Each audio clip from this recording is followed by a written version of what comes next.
Hello guys, this is Lars, and we're playing some more Kerbal Space Program. Now, today's episode will be mainly, well, infrastructure. I think infrastructure is probably the best way to put it. So we're going to get this triple satellite you see here in front of you up, and that will kind of fill in the gaps in our satellite network around Kerbin.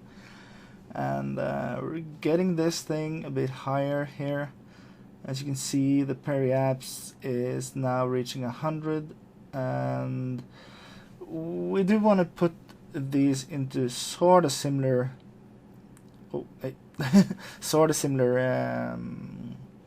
altitudes that we have, or the orbits, as the other.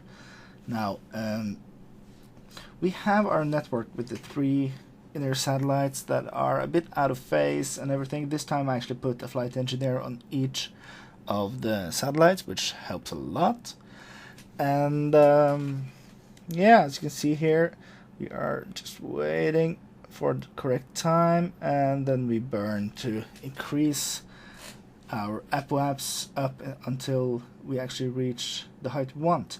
Now the old set of satellites, I actually put them up at approximately 1200 kilometers up.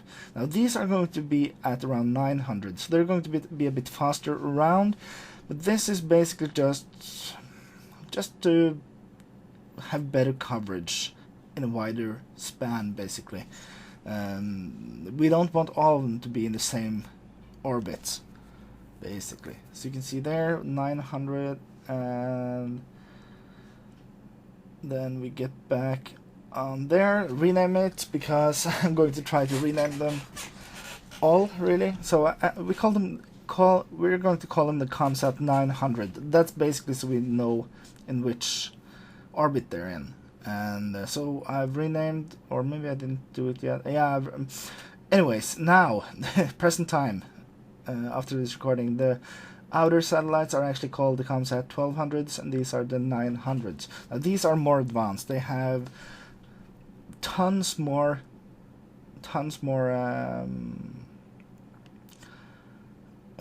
power, so they should be able to stay operational no matter what happens. Yeah, we're just tweaking the orbital period here to well, we want at least to keep them as close together as possible. And as I said in the last time we actually put some of these up, and in my introduction to remote tech video, the orbital period is key, because it doesn't matter which orbit they are in, as long as they use the same amount of time around Kerbin. And that makes sense, of course. That makes a lot of sense. So we're just going to get a couple more up here. And we do have some plans, actually, for the next couple of satellites. This is launch 1 out of 3. Yeah, 3 this this episode. So there's a lot of stuff to do, because I think it was the last episode we put the relay on the moon. Yeah, and of course the failed Moho / Eve / Eternal Orbit Around the Sun mission. Yeah, so plans going forward here is probably to get a permanent manned base around Kerbin, and then of course we would like to have that network, because then we could actually pull the guys out of it and still keep it operational. Now, as you can see here, we're just deorbiting the manned stage. When we're done, just taking some EVA reports. We won't get that much science from it, but you know, 5 science is 5 science, and we'll have to get it at some point, so why not just take it? And there's a bit of a problem with the staging there, but I might have staged a bit late. We're fine though. And let's just watch while this thing actually reaches back to Kerbin. And another successful mission. That's a good feeling. Always a good feeling to be able to bring the guys back home. Doesn't happen every time, and statistically right now I think I've lost more people than I've actually returned. Maybe not missions, but individuals. Most of the guys I've sent into space haven't come back. Even though some of them, like this guy, has actually had more than one mission. And yeah, and we get into a bit of a problem here because, well, the SAS basically makes it almost impossible to tip this back around, and I'm trying to get around here, but after a while I just say, well, screw it, and yeah, we get stuff back. We got some science, we get, let's just, oh yeah, we try to see just the stuff we actually want to see in orbit here. Yeah, so we have a pretty decent network going right now, but we need more. So the relay network around Kerbin right now is actually pretty good. We are we're in a good place with that. But the one thing we're kind of missing right now is a way to semi-long range push our signal out, for example, to the moon and maybe even Minmus later on, to be able to land a probe there. So we have done manned missions to both of those bodies, but getting some probes up and running, getting some satellites around them, it is fun, you know. It's not that necessary right now for our progression, and we're probably going to wait quite a while before we do any like manned station and stuff. I want to see what's further into the tech tree, but right now I kind of want to play with the remote tech some more, and we're probably going to do something else the next episode, so stick around. But yeah, inside the fairings here, there's what I call the multisat, and as you can see, multi-comsat, I think it called it, and it has multiple points of communication. As you can see, there's 3 of the big antennas that gives us relaying capabilities, basically inside the Kerbin planetary system, and we should be able to use this to relay stuff to the moon. So we're doing some burns, getting our apoaps up into the proper geosynchronous or geosynchronous. I don't know what's right here, but I think it's, well, you get what I'm saying. We'll just say geo. So the geosynchronous point, the proper apoaps. Now again, doesn't matter that much what the apoaps is as long as your period is 6 hours, and we're just basically waiting to get to the right place here. Just getting the solar panels out and getting ready to do our burn. Yep, and aiming prograde to increase our orbit, and oh, a bit unsteady there, but hey, that's okay. So as you can see, we still have to go around a couple of times just to get in a good spot. So this is a good spot because we're close enough to the other geostationary satellites that we always will have contact with mission control, and that's the main point here. We don't want to use any of the dishes for that, just because, well, if we use any of the dishes for that, that's one less dish to do something else with. We're just trimming our orbital period here down a bit. We were 11 minutes too high, so we're just trimming it down. 5, 4, 3, 2, 1, and there we are. Oh yeah, that's half a second, 0.6 seconds away. That's good enough. We could always adjust it if they actually get out of phase, but seconds, no, 0.6 seconds per 6 hours is, well, it is not a big problem. Now we're at the moon relay, and we're going to target that new ComSat, and as you can see, we're good here. Now, the last mission for today, and this is the longer mission actually, we're going to take 3 of the satellites we used around Kerbin. So it's basically almost the same launch with a bit more range, and we also have the dish antenna on top there of each of the satellites. So these are going to be our multiple relays back to Kerbin from the moon. And the goal of this mission, of course, is to get, basically we need to blanket Kerbin with the moon with connectivity. So as you can see, we're just getting up here and doing the same stuff we always do, like just getting up there and burning to I think I end up in a bit of a wonky orbit, but doesn't matter. As you can see, actually we're reaching the time to apoapse almost immediately. We've been burning all the time now, and still we are reaching apoapse pretty quickly, and there we go. We are now almost safe. So we're going to target the comsats with these satellites.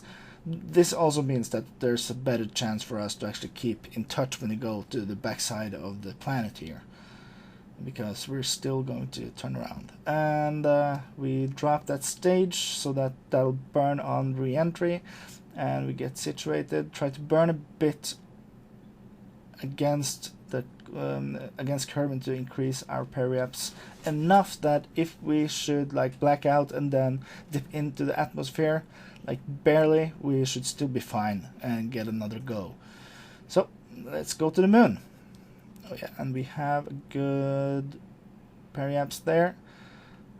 Yes, and we just have to warp around. Now this thing is heavy, and there's no extra reaction controls on it, the wheels, and that's a problem because I'm going to try to turn this thing, and you're watching this at 3 times speed right now, so it's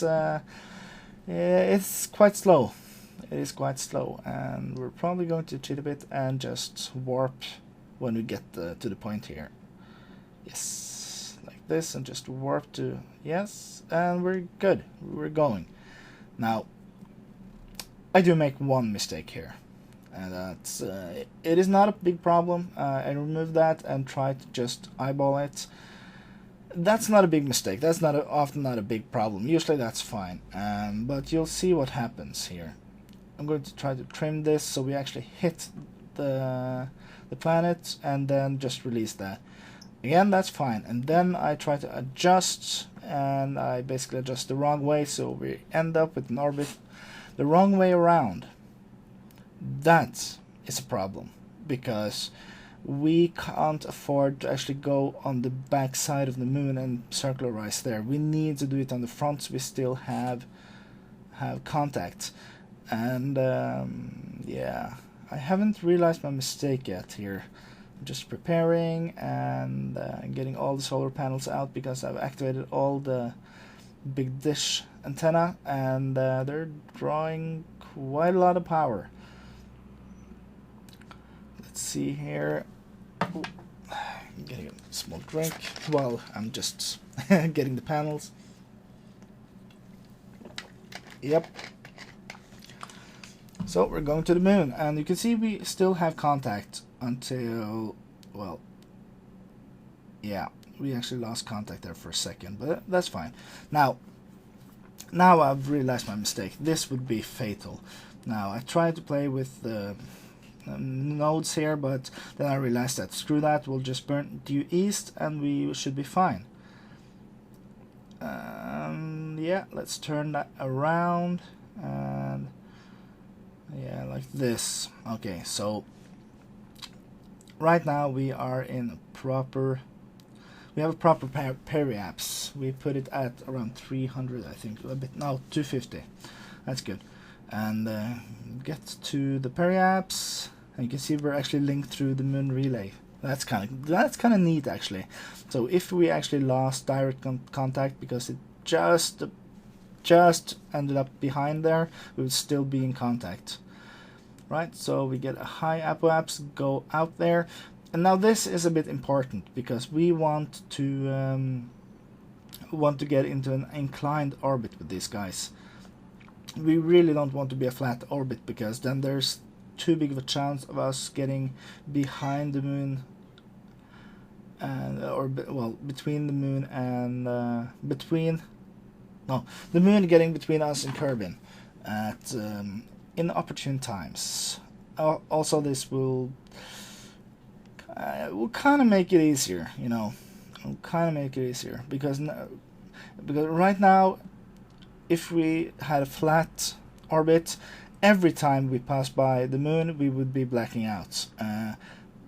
Since we're going this high and yeah, ComSat moon. I think I named some of them wrong. I think I named the moon ComSat. Yeah, if we actually go into an inclined orbit, and it's not that inclined, it's just like right below 20%, I think. Yeah, it's kind of hard to see here.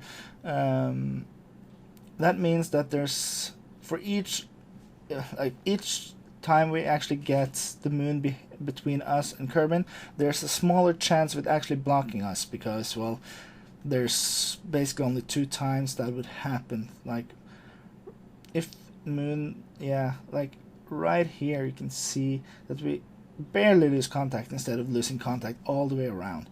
I could have went into a more inclined orbit, but we are getting into a bit higher orbit, so that's fine. And of course, with more of these around, there's less of a problem, because one of them will always be able to see Kerbin, and they should always be able to see one of the sats there. Of course, now I'm using just the multicom, and I'm going to use one of the others too, of course. So let's see, get the last one prepped. Yes, that's done. And let's see here. We now have the last satellite up and running. Should be active, and let's burn it to the same orbital period. So we're just reducing our apoapse a bit until we reach a proper period. Like, see, there we're going around once more, and now we're actually back in the main satellites, right? Yeah, we're back in the main satellite. We're having a bit of a problem here, because I want to put this into a polar or semi-polar orbit, but we don't have contact because that doesn't have a dish, so we need to use the other satellites that we just set up as relays. And the relaying didn't really work out without some configuration. Now you can see we're not in contact, but we do get contact right there, so we can rename it. This is the beta one, and it's now connected to the right Earth or Kerbin satellites. And we're now increasing our inclination by quite a lot. I fiddle around with it actually before I actually get how I'm supposed to do that. I could probably have done that more efficiently too, but as long as we get an inclination above 80 degrees, I think we're going to be good. So we did get an escape right now, but that's easy to fix. So we just get ourselves into a tighter orbit, and then we finalize that orbit, and should be in a good place here. So we have a functioning network, and this will give us more coverage around the moon, so there's a better chance basically that we're covered. So you can see there we actually had a blackout, and this is because, well, I hadn't really configured everything yet. So I set up the middle geostationary satellite as the mission control one, and both of the outer ones as the moon, targeting the moon. I could probably have done with 2 dishes on each of the satellites around Kerbin, and 2 on each of the ones around the moon, but this still works, so we're still good. We're still good. Now let's have a look here and see. We should be almost done configuring this, and we should be able to just keep. Yeah, let's see. We're fixing that. Yeah. All right. So we are putting that and connecting it to the ComSat beta, I think, GeoSat beta. And yeah, that looks like it's working just fine. And our relay network is now up and running. So I'm going to say goodbye here, and I'll see you guys next time. Bye.